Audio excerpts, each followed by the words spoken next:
Guys, welcome my YouTube channel में आप सभी का स्वागत है। आज मैं आप सभी को लोगों को वेदांत दर्शन से रिलेटेड कुछ इम्पोर्टेंट ऑब्जेक्टिव क्वेश्चन कराऊंगी। अगर आपको ये क्लास अच्छी लगे तो प्लीज लाइक एंड सब्सक्राइब जरूर कीजिएगा। तो आज का फर्स्ट क्वेश्चन हमारा है, वेदांत दर्शन को कितने भागों में बांटा गया। तो वेदांत दर्शन जो आपका है उसको दो भागों में डिवाइड किया गया है। नंबर 1 आपका है अद्वैतवाद और नंबर 2 आपका जो है वो विशिष्ट द्वैतवाद है। नेक्स्ट क्वेश्चन आपका है, अद्वैतवाद के प्रवर्तक कौन है। तो अद्वैतवाद के जो प्रवर्तक हैं वो आपके शंकराचार्य जी हैं। नेक्स्ट क्वेश्चन आपका है, विशिष्ट द्वैतवाद के प्रवर्तक कौन है। तो विशिष्ट जो आपका द्वैतवाद है उसके जो प्रवर्तक आपके हैं वो है रामानुजाचार्य जी। नेक्स्ट क्वेश्चन आपका है, रामानुजाचार्य पर किस संप्रदाय का विशेष प्रभाव पड़ा था। तो जो रामानुजाचार्य जी थे आपके, उन पे सबसे ज्यादा अगर किसी का प्रभाव पड़ा था तो वो था अलवर संप्रदाय का।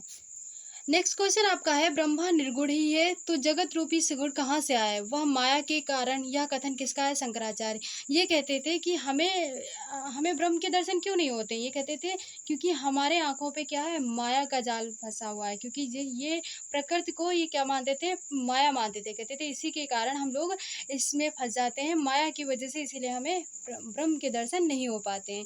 नेक्स्ट क्वेश्चन आपका है, वेदांत दर्शन को अन्य किस नाम से जाना जाता है। तो वेदांत दर्शन को हम उत्तर मीमांसा दर्शन के नाम से जानते हैं।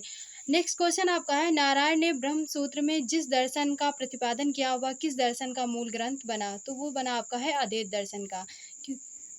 नेक्स्ट क्वेश्चन आपका है, आदि शंकर ने 10 उपनिषदों पर कौन सा भाष्य लिखा था। तो आदि शंकर ने जो 10 उपनिषदों पर जो भाष्य लिखा था वो आपका था शंकर भाष्य। नेक्स्ट क्वेश्चन आपका है, वैदिक धर्म को पुनः प्रतिष्ठित करने का श्रेय किसे जाता है। तो वैदिक धर्म को दोबारा प्रतिष्ठित करने का जो श्रेय है वो आपके आदि शंकराचार्य को जाता है। नेक्स्ट क्वेश्चन आपका है, आत्मा व्यभिचारी है, सब सिद्ध है, वह ज्ञानात्मक तर्क की अवस्था है। ये बात आपके शंकराचार्य जी ने कही थी। नेक्स्ट क्वेश्चन आपका है, शंकराचार्य का मूल आधार क्या था, ज्ञान, और जबकि रामानुजा का मूल आधार क्या था, कर्म। ये जब रामानुजा जो थे वो कहते थे कर्म पर बहुत अधिक बल देते थे और शंकराचार्य जो थे वो आपको ज्ञान को सबसे ज्यादा महत्व देते थे। नेक्स्ट क्वेश्चन आपका है, शंकराचार्य ने बाल प्रकृति की किन 4 अवस्थाओं का वर्णन किया है। तो शंकराचार्य ने जो बाल प्रकृति की अवस्थाओं का वर्णन किया है वो 4 हैं आपके। नंबर 1 आपकी क्षिप्त, नंबर 2 है आपकी विक्षिप्त, और नंबर 3 आपकी मुदा, और 4 आपकी एकाग्रता। तो इसमें जो आपकी क्षिप्त अवस्था है ये वो अवस्था होती है जो बालक अब जब होता है, जो आपने उसके देखते होंगे आप, जब छोटा बच्चा होता है तो वो क्या होता है, अपने इंद्रियों के अधीन रहता है।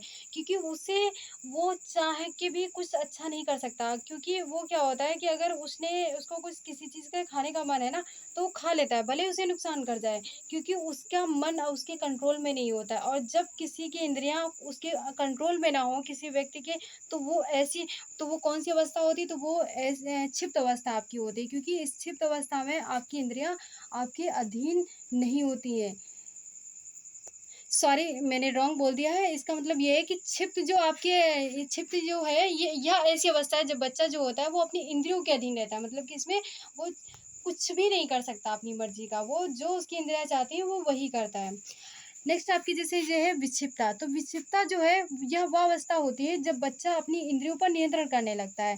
इसमें क्या होता है, बच्चा कुछ कुछ जैसे बच्चा बड़ा होता है, देखते होगे आप, तो वो क्या होता है, एक अपने आप पे भी कंट्रोल करने लगता है। आपने उसे किसी चीज़ के लिए मना किया तो वो नहीं करता है। लेकिन जब वो स्टार्टिंग होती है ना, छोटे पे होता है, तो उसे मना करो फिर भी वो मानता नहीं है। नेक्स्ट आपकी जैसे है मुधा। तो यह वह अवस्था होती है जब बच्चा जो होता है वो इंद्रियों को नियंत्रित तो कर लेता है, पर आलस्यवश पूर्ण केंद्रित नहीं। जैसे बहुत लोग होते हैं अपने मन को तो कंट्रोल कर लेते हैं, लेकिन सोचते भी कि यार मैं बहुत अच्छा अच्छा काम करूंगा, ये करूंगा वो करूंगा, लेकिन उनके अंदर इतना लेजीपन होता है कि वो कर नहीं पाते हैं उस काम को। बहुत लोग जैसे एक बालक होता है, आप ही लोग होते हो ना, तो वो सोचते हो यार आज मैं 2 घंटे पढ़ूंगा।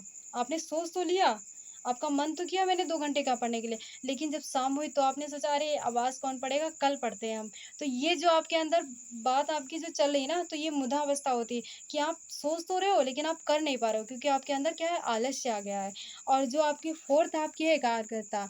इसमें क्या होता है, एकाग्रता में बच्चा जो होता है इसमें अपनी सारी इंद्रियों को, मन आपका होता है या बुद्धि होता है, अहंकार, सभी पर अपना नियंत्रण कर लेता है। क्योंकि आपने देखा होगा जैसे आप बड़े होते हो तो आपको किसी ने कुछ कह भी दिया ना, तो आप उस पर कंट्रोल कर लेते हो, आप उसको पलट के जवाब नहीं देते हो। सोचते हो कि अगर वो उसको देंगे तो वो मेरे बारे में क्या सोचेगा, या मेरे मम्मी पापा ने मुझे कुछ बात कह दी है तो मैं उनको जवाब नहीं देता हूँ, मैं खुद अपने आप शांत हो जाता हूँ। लेकिन जब एक छोटे होते हैं आप तो वो नहीं कर पाते हैं।